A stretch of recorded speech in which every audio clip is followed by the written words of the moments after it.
had Rafael Fiziev versus Rafael dos Anjos. Emphasis on the Loser has to change their name. Rafael. Yeah. Yeah. So now it's Rafael dos Anjos. Yeah. Yeah. But what do you think of this fight, Will? It was a very good benchmark, I think, for Fiziev.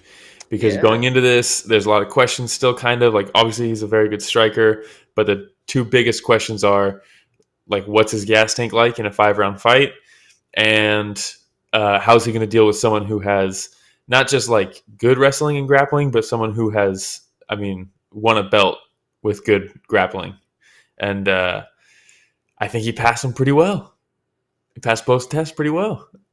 Yeah, he absolutely did, man. I had picked RDA, Rafael Mm-hmm. dos Anjos, going into this because I just always figured, man, like he just always finds a way. He's a very gritty fighter. Yeah, He's an excellent grappler. He has high cardio, like you said, five high round cardio. fight. He tends to turn it up on the Mm-hmm. fourth and fifth round. Hadn't seen Rafael Fiziev in that situation yet, so I said, you know what? Let me go with what I know, and that's RDA. He had beat Paul Felder. He beat Moicano. He So was he a was on a champ. little 2-fight winning streak. He was a previous champion. So I figured, you know what? He might be able to give Fiziev something that he hasn't seen before. What I was not expecting was Fiziev's fantastic takedown defense, man.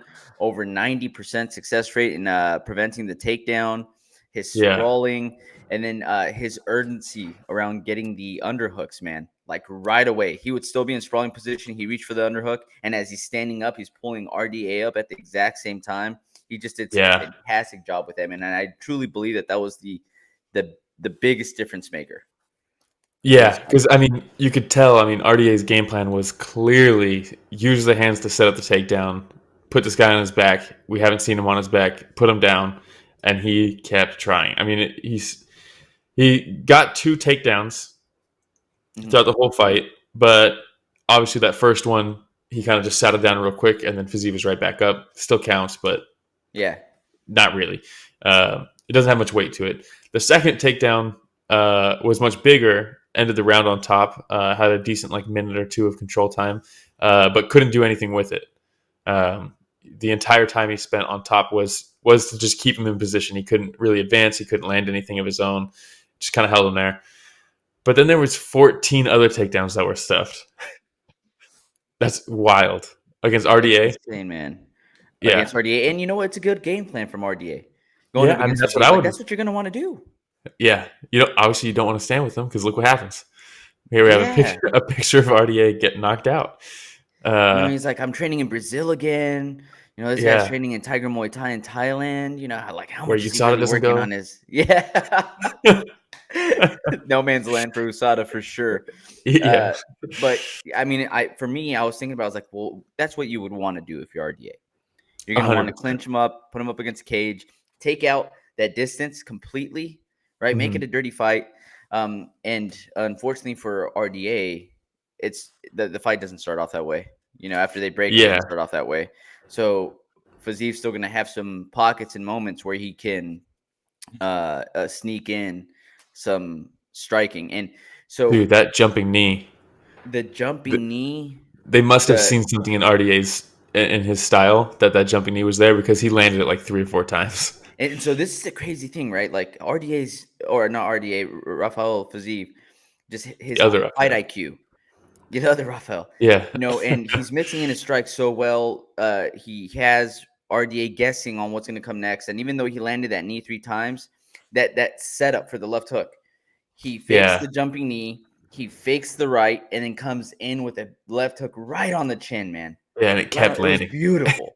Yeah, dude, and not only that, but something that really, really impressed me is obviously the threat of the takedowns there, and clearly, Fiziev, you have to react to it because he shot 16 times, so you Mhm. have to you have to be ready for it, and even like a lot of guys, I think would be frozen and worry about the takedown defense so much that they weren't getting their own stuff off, but he was still landing, and he was doing this thing where he would land his combos and then scoot back out. It's not like a traditional angling out that we normally see from him. He would kind of scoot back out with his hips out first, almost anticipating as soon as I commit to this combo, he's going to shoot on me, so I have to be there. And he was still having success. Like, I don't think I've ever seen anybody do that consistently through a fight. Like At least actually against letting the hands somebody go. that with the grappling experience and the expertise of an RDA. Yeah, but I'm saying even when RDA wasn't shooting, because normally it's like, all right, I'm going to commit with my hands. I know he's going to duck under, so he would scoot back out, and then but RDA wouldn't shoot because he'd be stuck recovering or try to land his own shots. But he did that a few times where I was like, I've never seen anybody do this. Usually it's like I'm either overcommitting and I'm going to get taken down, or luckily he didn't shoot. But he was like prepared to exit his combos with like a sprawl. Like, it was crazy. It's Yeah, really and interesting to see. we all know that RDA has fantastic jiu-jitsu, right? Yeah, But the reason that he's been able to stay top 10 for so long is because he's a very well-rounded fighter, man. Like, he's not like very a well Damian rounded. Maya where he's No, super no. good at jiu-jitsu. Like, his wrestling takedowns are really good. His clinch work is really good. His striking is money. Like, he's a Striking is very good. well-rounded fighter. So Hmm. this is a very impressive win for Fiziev. He's calling out. He said, "Give me a top 5 fighter now," which, Gaethje, I'm not mad at. I want to see it. dude. I know Gaethje and Poirier just had that little scuffle, but I'm tired of that top five just staying the top five, and they're all just fighting each other rather than anybody down. Gaethje versus Fiziev is the move. I want to see That'd be a that fantastic fight. That'd be a fantastic fight. But props to Rafael Fiziev. And what do you do always. with Rafael dos Anjos? Got to fight down, man. At lightweight, he was number 7. You got to fight outside of the top 10. Um, Ooh, you're pushing him outside of the top 10, huh? You have in this division. You have to. There's 1 through 20 is insane. Those guys need. You can't sit on a ranking in this division, in my opinion. Um, I Gamrot just mean, won. Maybe he fights Jalen Turner or sorry, you can. I know he's been asking for that Conor McGregor fight for a long time.